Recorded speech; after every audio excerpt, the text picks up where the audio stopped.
No curso do Saber Direito dessa semana, você aprende sobre filosofia do direito e a modernidade. Quem fala sobre o tema é o professor e advogado Rossini Correia, agora no Saber Direito.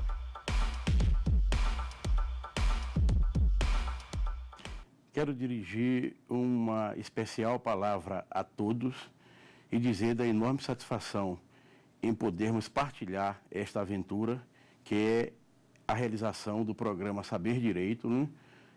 Desenvolvido no curso de uma semana, na qual trilharemos juntos a maravilhosa aventura de refletir sobre a filosofia do direito e a modernidade. Faremos um conjunto de 5 aulas. Começaremos por desenvolver este projeto refletindo sobre a filosofia do direito medieval, em torno, sobretudo, da figura de Santo Tomás de Aquino. Esta aula será desdobrada, né, em uma aula sobre o Renascimento que constitui o interregno entre o declínio do feudalismo e a ascensão do capitalismo. Em seguida, já em caminho avançado na direção da modernidade, versaremos, né, Thomas Hobbes e John Locke, né, e já às vésperas do processo de construção da Revolução Francesa, trabalharemos com Barão de Montesquieu e Jean-Jacques Rousseau para que possamos desaguar todo este esforço reflexivo num encontro final em que refletiremos sobre Karl Marx e a filosofia do direito, porque já estaremos num domínio crítico dos processos consequentes, né, da Revolução Francesa e de seu estabelecimento histórico, né? A filosofia do direito é uma disciplina, portanto, crítica e absolutamente necessária à experiência jurídica, que tem por papel pôr em causa e ressignificar o direito enquanto construto intelectual, para que a sua evidenciação organizacional e histórica em torno de um aparelho, né, responsável, né, pela dicção do direito, possa fazê-lo a melhor. E fazê-lo a melhor significa, de certo, né, enfrentar a demanda dos valores, porque esta é uma perspectiva em que há de se superar a visão do direito norma em busca da realidade demandada de maneira multissecular e multimilenar, que é exatamente aquela, né, que nos reporta a expectativa do direito justo, né?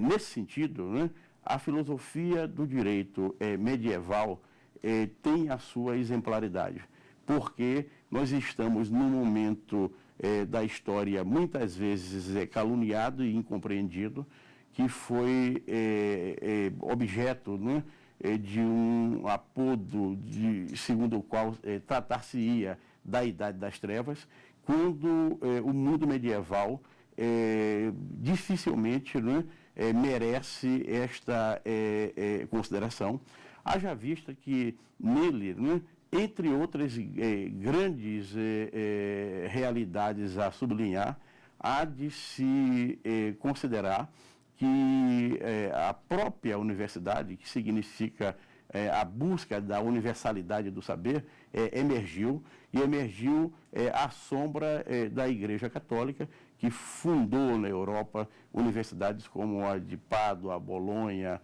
Paris, né, Oxford, né, Salamanca, Alcalá de Henares, né, Coimbra, né, fazendo com que se demonstrasse que ali luzes existiam, né, e estas luzes estão vinculadas, né, a uma tradição teológico-filosófica de que a figura de Sino, né, representa de maneira exponencial uma presença consular, né, desde que ele é considerado a culminância da chamada filosofia escolástica, ou da escola, porque o escolástico era o tipo, né, de inspetor de ensino que percorria seminários e universidades medievais em busca da uniformidade curricular que interessava ao centro da igreja e que nem sempre era obedecido pelas diferentes ordens religiosas que demandavam em favor de formas distintas de pronunciar a doutrina do cristianismo. Havia controvérsias a respeito, né? E o centro de poder da Igreja Católica buscava a uniformidade do discurso, se servia do escolástico, né, para que ele fosse um inspetor responsável pela verificação deste fato que parecia essencial ao interesse da Igreja, a uniformidade de discurso, a uniformidade do pronunciamento, né, do cristianismo católico. Né? E Tomás de Aquino tem o quê a ver com tudo isso? Vários parentes, né, de Tomás de Aquino tinham presença hierárquica superior na igreja, né, haviam conquistado bispados, né, auferiam a rendas, né, da terra em razão desses bispados, mas parece que havia ali a decisão de que chegara o momento de educar, né, um dos seus integrantes para que chegasse, né, a este papel central, né, que era o exercício do poder no papado. E no caso de Tomás de Aquino, né, vários embaraços, vários percalços, né, se manifestaram. Um deles, ainda juvenil, quando ele encontra a ordem dos pregadores e se deixa encantar por aquela atitude nova de jovens, tão jovens quanto eles, né, que haviam decidido, né, viver de maneira diferenciada, né, esta relação com o cristianismo, com a pregação peregrina do chamado Cristo vivo. E o Cristo vivo a que se reportavam os irmãos pregadores, né, era um Cristo diferente daquele Cristo hierárquico e institucional que desde criança Tomás de Aquino ouvira e aprendera a recepcionar e a lidar, de tal sorte que ele se deixa encantar pelos irmãos pregadores e decide acompanhá-los, né? A companhia dos irmãos pregadores é uma experiência breve na vida de Tomás de Aquino, porque ele é resgatado pela família para que volte, né, a esse destino institucional que lhe fora previsto, né?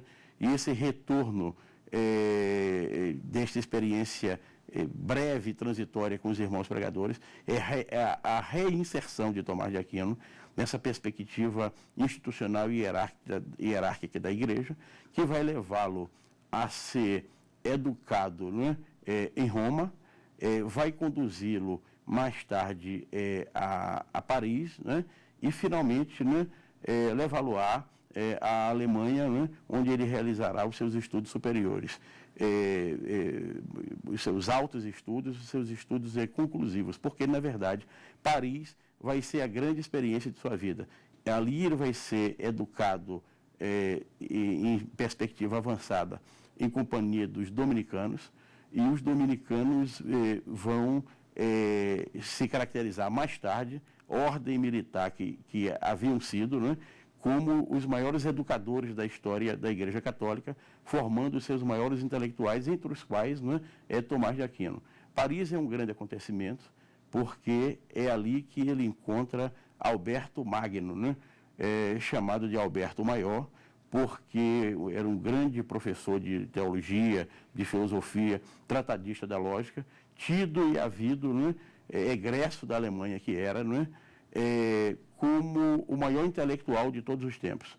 Reitor do seminário onde Tomás de Aquino foi, em perspectiva mais avançada, educado em Paris, Alberto Magno logo descobre, né, os seus extraordinários talentos, né, e é quem vai mais tarde conduzi-lo à Faculdade de Teologia da Universidade de Paris, de onde Tomás de Aquino sairá com o título de doutor em teologia, para que possa viver as experiências educacionais e institucionais que o marcaram.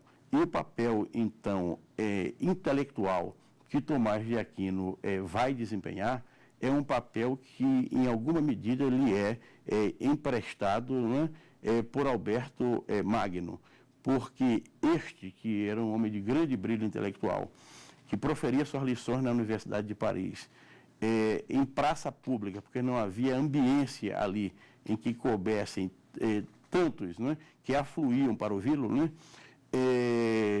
compreenderá que a tarefa que chamou para si é uma tarefa de longo curso, que ultrapassa, não é? E que precisa de um encadeamento geracional. E qual é a tarefa? A tarefa é uma tarefa que está na pauta da filosofia medieval, qual seja, né, o resgate da filosofia grega. E Alberto Magno era tradutor e comentarista de Aristóteles e transformará o seu discípulo de eleição, Tomás de Aquino, também em tradutor e comentarista de Aristóteles. Tomás de Aquino escreverá livros explicando Aristóteles, né? Mas o que existe de subjacente neste projeto, neste propósito de Alberto Magno, que envolverá Tomás de Aquino, o que é? É exatamente a resposta a uma sensível pergunta que vai terminar por ser o programa intelectual de Tomás de Aquino. Qual seja? Provar racionalmente a existência de Deus. E esta prova racional da existência de Deus já revela essa interseção da questão teológica com a questão filosófica. Teológica, existência de Deus. Filosófica, prova racional. E a racionalidade estava presente precisamente na trindade filosófica grega. Eu quero dizer que já em Sócrates, já em Platão, já em Aristóteles, né, a demanda da razão, da explicação racional do mundo visível e invisível, né, se tornara, né, a matriz desde a qual o projeto filosófico se desenvolvera. E em busca da prova racional da existência de Deus, tanto Alberto Magno quanto Tomás de Aquino vão se vincular a um projeto que é o de cristianização de Aristóteles, né? Que é um projeto que não tem nada de simples, que tem tudo de problemático. Por quê? Porque as fontes gregas, né, haviam, de alguma forma, se desorganizado. Os romanos, que sucederam os gregos, né, no exercício da hegemonia sobre o mundo, né, não retiveram essas fontes, e o Aristóteles que está em pauta é um Aristóteles que, em grande medida, é resgatado, né, a partir dos árabes, né, que detiveram essas fontes gregas e eram portadores do seu saber, inclusive aristotélico. Avicena, Averroes, Ibn Khaldun e outros tantos árabes eram mais do que especialistas, eram grandes conhecedores de Aristóteles, mas de um Aristóteles miscigenado, né, com as tradições arabizadas de pensamento. E a polêmica residia precisamente nisso. Quem é Aristóteles? Qual é o seu pensamento? As polêmicas que se estabeleceram entre essa tradição católica, que é teológica e filosófica, quanto a Aristóteles, né, dizem precisamente a respeito ao estabelecimento de um cânone, né, que não tem coincidência necessária com a perspectiva arabizada de Aristóteles, que, na verdade, remete à ideia de construção de uma compreensão católica e ocidental do pensamento aristotélico. Portanto, né, a tarefa que está em pauta é exatamente a